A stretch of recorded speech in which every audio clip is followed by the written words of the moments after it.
The HOA Clubhouse in Maple Crest wasn't just on fire. It was melting. The brand new solar panels on the roof bowed and warped like plastic toys left in an oven. One of them slid off with a horrible screech, crashed into the decorative fountain below, and sent up a burst of steam that had neighbors shrieking and running backward. I stood at the edge of the crowd with my arms folded over my solar "It's Not Magic, It's Math" t-shirt, watching firefighters drag hoses past a shrill woman in a cream-colored pantsuit. That was Cynthia Harrow, HOA president, and she was yelling over the sirens about saving the meeting minutes. A firefighter brushed past her and told her they were trying to save the building. I watched the flames chewing through the roof and muttered just loud enough for the nearest neighbor to hear that I had literally emailed them the words "This will overload the system and start a fire." They told me it wasn't in line with the community aesthetic. The neighbor asked if I was going to say, "I told you so." I smirked as the clubhouse's Green Future Initiative banner caught fire and curled into black ash. "Oh no," I said. I wrote it down. 6 months earlier, Maple Crest was a peaceful HOA-choked suburb outside of Denver where people argued about acceptable mulch colors and whether lawn gnomes were visual clutter. I had moved there for exactly one reason: a south-facing roof and generous net metering laws. I worked from home as a software engineer and part-time solar consultant, minded my own business, and mostly treated Maple Crest as a place to park my body and my router. The HOA, however, treated Maple Crest as a live-action strategy game. At the top of the hierarchy was Cynthia Harrow. Sharp bob haircut, sharper voice, and a wardrobe consisting entirely of blazers in intimidating neutral tones. She had turned the HOA into her personal empire. She chaired every committee, ran every meeting, and signed every violation notice with a flourish that suggested she believed this counted as public service. My first contact with Cynthia came 3 weeks after my solar system was installed. I was out front checking the inverter when she marched up the driveway holding a clipboard like a weapon. She said my name without offering a handshake and informed me the panels were reflective and visible from the cul-de-sac. That violated Section 7B, which stated no unsightly mechanical devices shall be visible from common areas. I told her they were black and reflected less light than her windshield. Section 7B was about satellite dishes from 1998 and didn't even mention solar. She sniffed and said the spirit of the rule applies. I smiled in that slow, tired way and told her I had pulled permits, passed inspection, and that state law literally said HOAs can't unreasonably restrict solar. I had sent the statute in my email. Did she read it? Her jaw twitched. She said they would take it under advisement. 2 days later I got my first violation notice. $50 per day until I submitted an aesthetic mitigation plan for my panels. I sighed, opened a spreadsheet, and started a tab labeled HOA Idiocy Evidence. Cynthia's campaign escalated in predictable but impressive ways.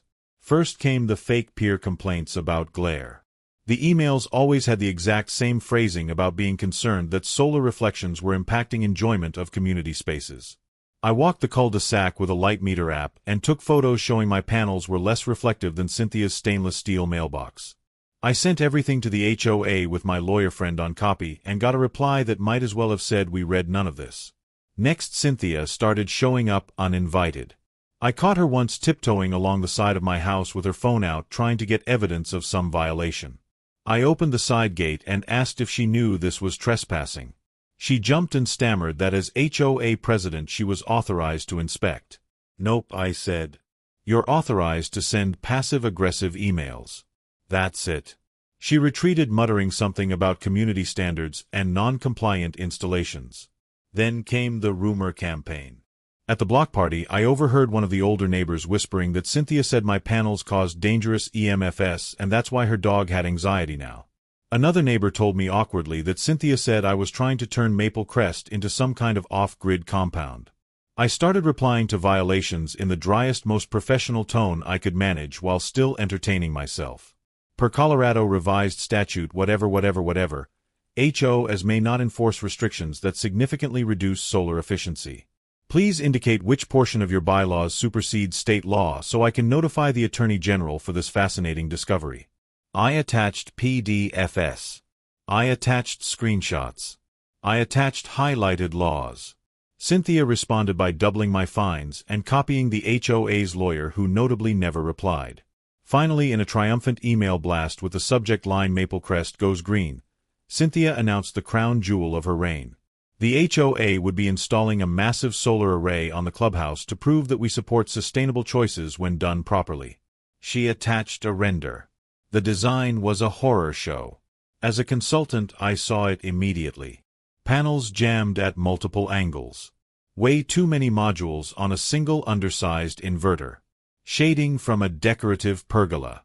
No mention of load calculations or fire setbacks. As a resident, I saw something else. They were about to violate every rule they had used to harass me. And that was when I got interested. I set aside an evening, made coffee, and wrote a 12-page report that started out polite and ended with continuing with this design risks overloading the system and causing an electrical fire. This is not theoretical. This is your clubhouse turns into a toaster.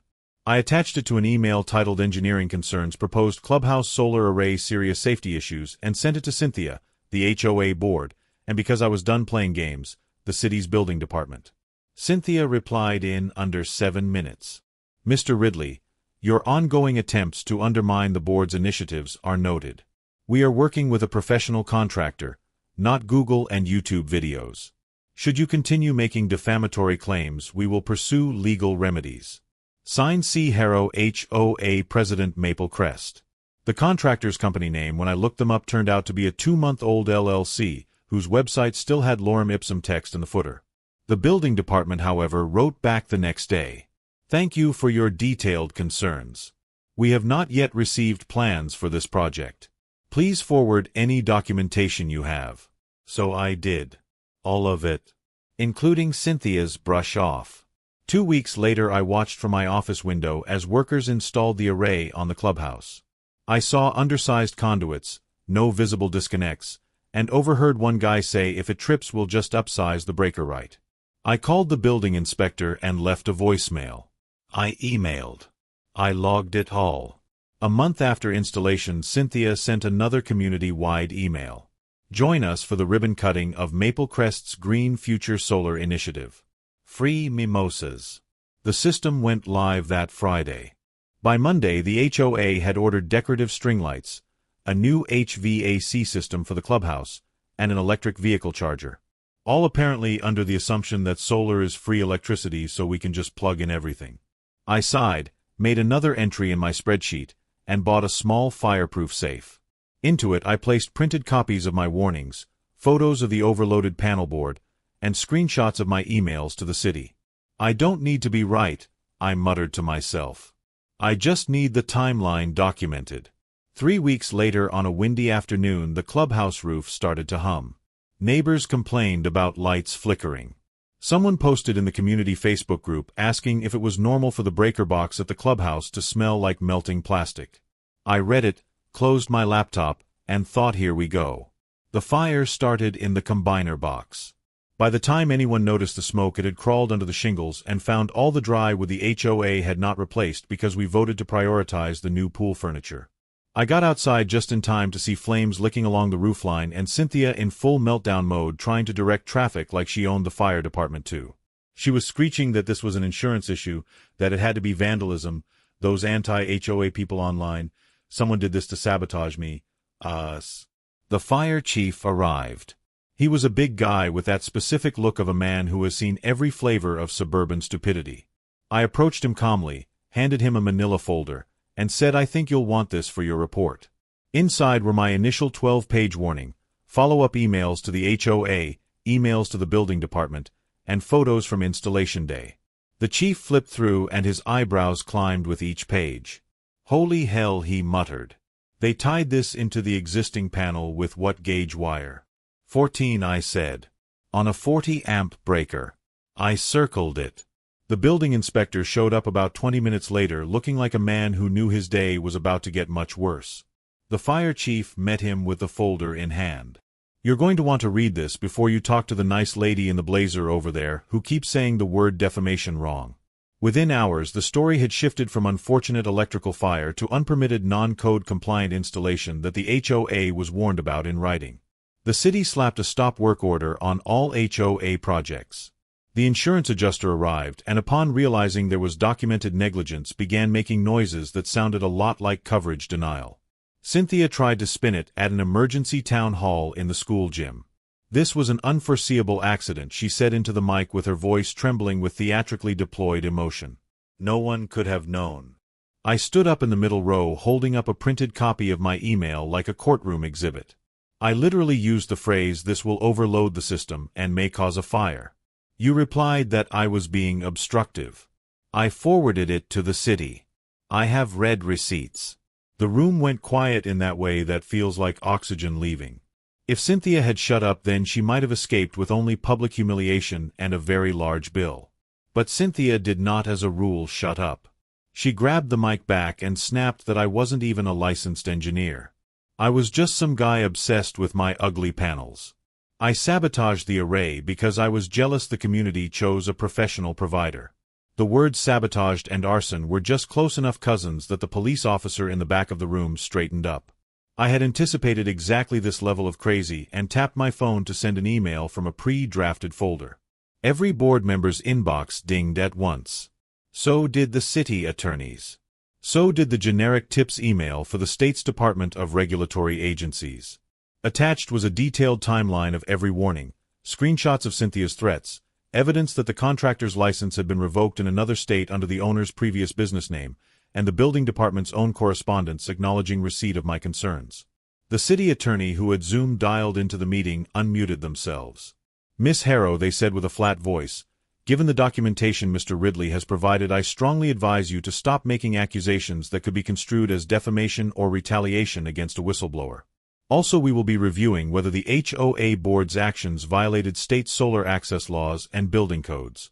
Someone in the front row gasped and asked, "Wait, illegal? The word whistleblower hit the room like a dropped glass. Within a week, the contractor disappeared with their website replaced with a 404 page. The city issued fines against the HOA for unpermitted electrical work totaling $32,000. The insurance company issued a preliminary denial of coverage pending investigation of negligence, leaving the HOA on the hook for $270,000 in damages. The state regulator informed the HOA that because I had provided advance written warnings that were ignored, I would be treated as a protected complainant, and any attempt to fine, harass, or retaliate against me could open the board to personal liability. The HOA's own investigation found that Cynthia had signed off on unpermitted electrical work, ignored documented safety warnings, used HOA funds to pay the contractor before final inspection, and attempted to retaliate against a resident who raised legitimate safety concerns. The state barred Cynthia from serving on any HOA board for 10 years. The board voted to assign personal liability for a portion of the uninsured loss to former President Harrow due to documented negligence and misconduct.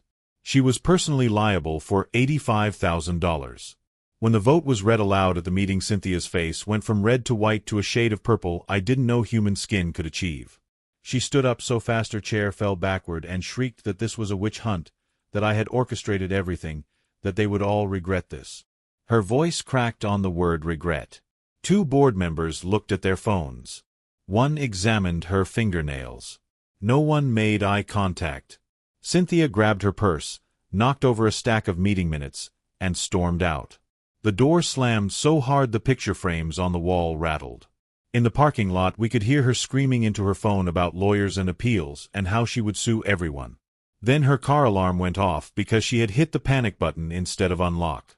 It honked and wailed for a full minute before she got it to stop. Even from inside we could hear her rage crying as she finally drove away.